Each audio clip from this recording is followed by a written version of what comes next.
Ang tsismosa at tsismoso'y mga kawal ng karimlan. Naglipa ng balat kayo sa gitna ng pamayanan.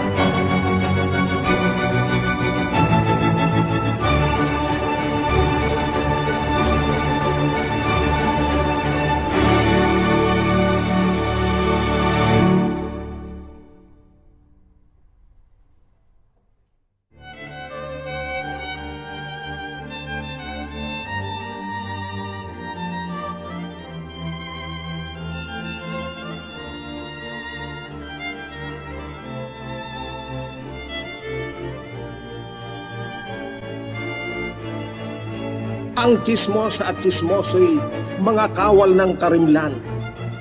Naglipa ng balat kayo sa gitna ng pamayanan.